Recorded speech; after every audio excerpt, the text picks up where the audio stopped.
This is actually an interesting circumstance, because this isn't a bad episode, I just don't like it. Coffee, I guess. It's actually funny, this is done by Robert Hewitt Wolfe, and it kind of feels like it. He's a good writer, he knows what he's doing. It was mostly done by him basically by coincidence, because everyone else is working on something else, including failing at making Prodigal Daughter actually work. Now, I want to talk about something else later, so let's just go ahead and jump into the episode. So first we see Lieutenant Hector. Haha, yes, I know Hector's his first name. I didn't write down his last name. Lieutenant Hector, yes. I am this great person who has piloted the Defiant in combat, and it's been wonderful and amazing, and I'm super dead.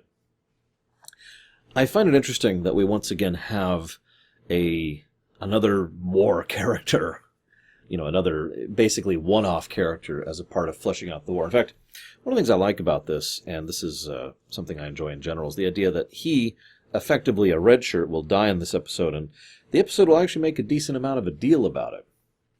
Now, then 2 other people die as well, but still, the fact that they actually bothered to characterize this guy, it's a nice touch.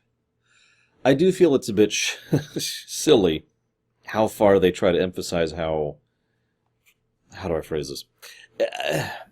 One of the problems that tends to happen in Star Trek is the main cast tends to come across as a clique. Because they kind of are. Now that makes sense. They're all friends, they all know each other, and they also know what each other can do professionally. So ignoring their own personal biases on the matter, they know what Kira can do, they know what O'Brien can do, they know what Bashir can do. Their talents and skills are well known and acknowledged by the whole group, so they can work as a team. That makes sense. But this episode doesn't help. Because this kid's like, yay, can I hang out with you guys? No. Oh, okay.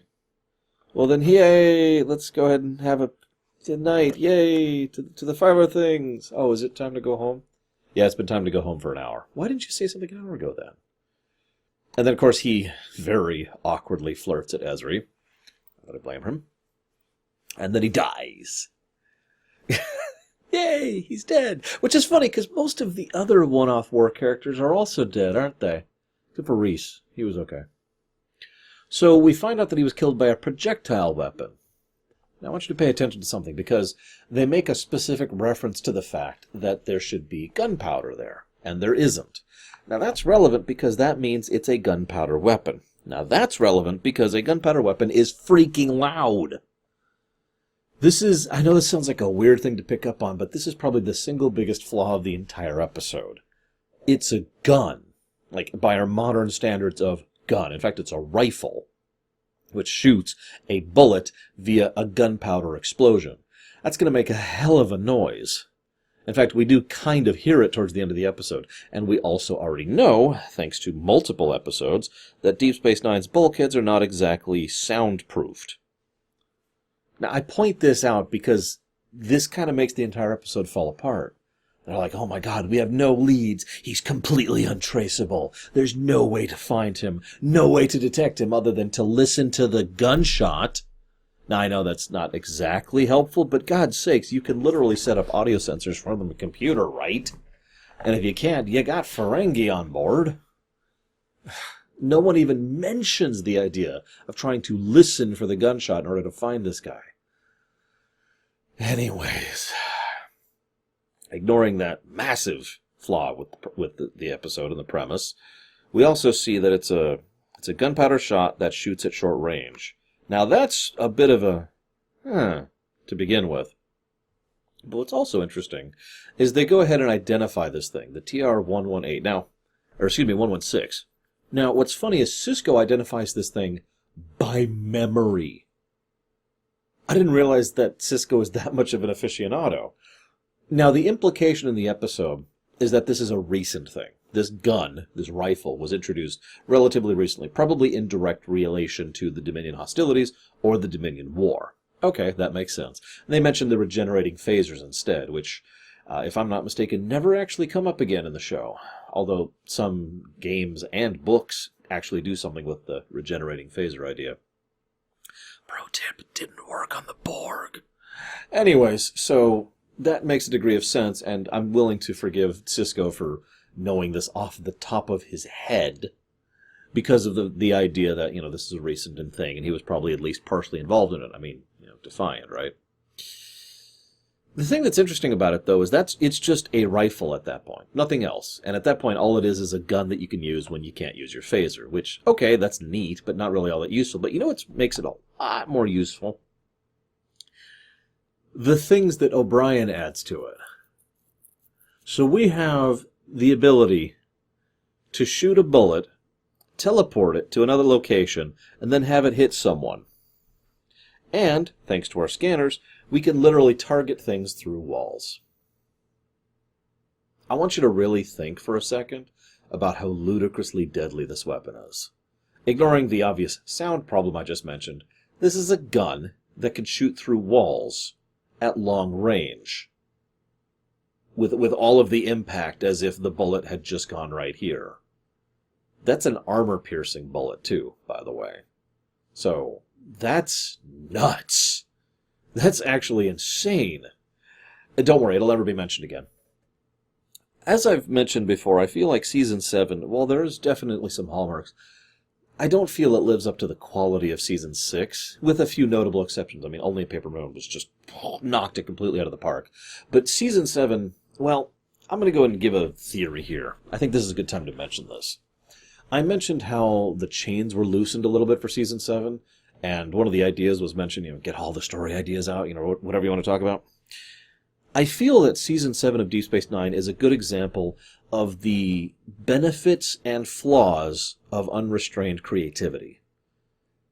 Sometimes I call this the Nintendo problem. Because what you get when you have creative people who are just designing creative works without,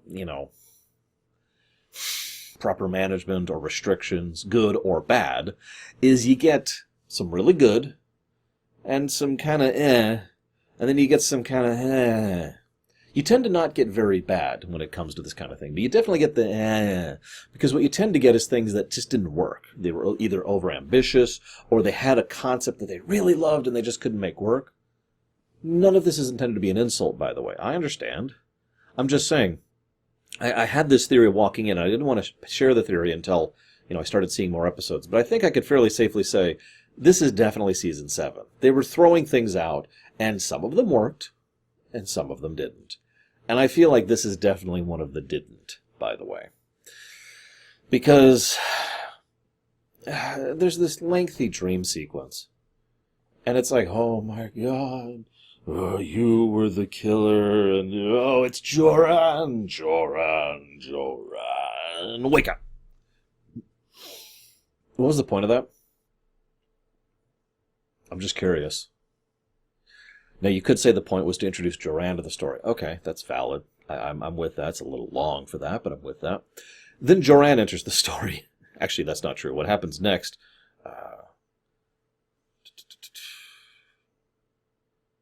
No, apparently that is actually the next thing that happens. No, I'm wrong. Right before that, she's wandering alone in the dark trying to figure out what's going on. And for some reason, and I think this is the only time ever we see Deep Space Nine like this, unless it's a dream sequence or it's Impact Nor. And it's like everything's dark, and there's this bump in the distance, and oh my god, what's going on? Oh, it's Worf. What? Notice that she said rather loudly several times, hello, is that you, Quark? And Worf was just saying silent. Now, I can forgive that, because Worf was probably making sure that no one else was following her. And I do like the idea that he's kind of trying to make sure she's okay, but at the same time, he probably should have done something other than slowly creeped out at her from the shadows. I mean, come on, Worf. Then she pulls Joran out, and Joran pushes her to be evil. You should do evil things. And this is the point of the episode, that Joran is tempting her, seducing her, is actually the word I want to use, to the dark side of being a murderer. Why? I'm sorry. I know that sounds like a strange thing to bring up, but I don't buy that for Ezri or Jadzia. The entire idea is that Joran is trying to slowly get her into this, and the episode portrays it as if Ezri is barely restraining him. It's taking all her effort, and she's losing her calm, and she's losing her professionability, and it's just bothering her so much because she just wants to kill so badly, and I just don't buy it for a millisecond. I mean, everything we've seen about Ezri so far, granted, not that much, has not even begun to indicate anything even remotely in this direction. See, here's the problem. If I might be so bold. Believe it or not, I know, crazy thought, normal people don't like killing. It's just such a strange concept, right? Unless you actually look into how much work has been done historically to psychologically separate soldiers from the act of killing, because it affects them so badly. That's a real thing, by the way. You can look it up. Have fun. Don't do it. It's really depressing. People don't like killing. It's actually not in our nature, to be completely blunt. Not psychologically, not mentally, not emotionally. We can't handle it. One of my favorite aspects of this, by the way, that's real life. Never, now, when life is horrible and awful. Imagine in the future idealized Federation. Now, I know she's a Trill, not a human, but still. I want you to remember the episode, oh God, was it Monument? Edifice? It's the episode in Voyager where there's this landmark. And the landmark is like, hey, I'm going to beam these thoughts of being a horrible, brutal killer into your mind. Now, as much as that episode pisses me off, and it does, one of the things it does really, really well is it portrays just how much this drastically, violently affects most of the main crew. They can't process it. They literally can't process it. It effectively drives them insane. Not crazy, not nuts or mad, actually insane. Why? Because someone like Harry Kim is not a killer. Right? Because we don't like killing. And it got across that point very well. It's one of the reasons I keep referring to it, even though I can't think of the name of it. Oh, it's gonna bug me. Hang on. 1 second. Voyager Monument episode. No, Voyager. Oh my God, did you? You missed Voyager. Memorial. I kept saying Monument. It was Memorial, Season 6, Episode 14. An otherwise good episode. Or I'm saying that wrong. Actually, an otherwise bad episode. But they do get that point very, very well. So you're telling me that Ezri, who was a Trill, who's of the Federation, who's a shrink, can just barely hold herself back from horribly murdering people. She's just so... Give me a frickin' break. See, if it was just disgusting her, or the very thought was affecting her in a similar way to the Harry Kim example I just gave, sure, that makes sense. It'd get across the idea that she's just so bothered by this, but she's willing to put up with it in order to get the thing. Instead, it's more like she's so concerned of being tempted. It's basically a straight-up dark side allegory. This might as well be Star Wars. Give in to the dark side, Ezri. Pull the trigger, and you will know what it feels like to be the killer. No, I refuse! There wasn't even a bullet in the cartridge, Ezri. I mean, come on. So I don't buy it, and that's the problem. The reason I'm hammering this point so much is this is the central point of the episode. This is the last Ezri episode, by the way. She will feature heavily in future episodes, but this is the last Ezri episode. And this is what they give her. Her trying to resist the dark side of being a murderer. What's funny is they've already covered the Joran thing. Twice, actually, if you're paying attention. So, it's kind of redundant in general, in addition to the fact that it doesn't quite work. That being said, I do want to give huge praise to the editing department and the recording department. Basically, they do a really good job of simulating what it would look like to have the X-ray targeting. It's basically a holographic representation of what she's looking at. Effectively, what they have is they have a camera, and they're just... and they're doing smart edits in between the shots. So they'll be like right up to the wall, and they'll move to the next set, and they go, very smart, very well done, and I want to give special praise to that because it's actually very creative and very awesome. I know that's a weird thing to praise, but it's good editing, damn it. So, I'm looking at my notes here. I have a note that says, at this point, pull the trigger, dun, dun, dun. Why is this affecting her? Then I have a couple other notes about, why does she nearly stab this guy? And I have another note immediately after that says, why is this affecting her? What? And then she decides to go and put Joran back in her mind or belly or whatever. And for some strange reason, it gets interrupted, which kind of stops it. One of the people involved in making this episode actually called this trill mumbo jumbo. I think I agree. And this is definitely some serious mumbo jumbo. I know they originally weren't going to do that. They were going to do a hologram thing. But seriously? So, of course, we find out, of course, it has to be a killer that hates laughter. And first thought, it's got to be a Vulcan. It can't be anything else. It must be a Vulcan. Now, they end up being right on this, but really? That's your supposition? Okay. So, then they say, we need to have proof before we take this to Odo. No, you don't. You need to go to Odo with your suspicions right now, so he, the actual trained detective and investigator, can start investigating the Vulcans on the station. So they do some good camera editing. Yay, that's some nice stuff. And there's this nice bit where, it is admittedly a nice scene, where this one Vulcan, very chilling-looking Vulcan, walks into the turbolift. And Joran just kind of looks him up, and he's like, no, it's him. It's him. Look into his eyes. Joran, how are you looking into his eyes if she is not? You're not there. You're in her mind. Oh, I'm not supposed to bring that up. I'm telling you, this episode just has a lot of weird flaws in it. Like little things like that just bother me. Or how about the fact that Ezri actually goes out of her way to say, what are you doing? Keeping in mind she's alone in the turbolift other than the Vulcan. So she just said to the Vulcan, what are you doing? Is she really that out of it? I mean, is it really getting to her that badly? Then, I want to remind you, right before this, she said, okay, we've narrowed it down, then we need to go to Odo. Then he walks in, and Joran's like, I'm totally sure it's him. And then he walks out, and she says, now we need to go get more proof before we get to Odo. Why? This would be an excellent time to be like, Captain, I think it's this exact person. He just left turbolift such and such with me. Could you ping Odo and have him look into this? I'm pretty sure that as the trained psychologist who is specifically on the job of finding out who this killer is, they'd probably listen to you. But no, she's got to do it so she can be tempted one last time. And she's got the gun on him. Okay, credit where credit is due. Once again, the X-ray vision thing is nice. And there's actually a wonderful moment, which is surprisingly chilling, where he picks up the gun and starts rotating over. And as he looks over, there's this moment of, huh, because now he sees that she's looking at him with the same gun. It's a nice little moment. So then she shoots him.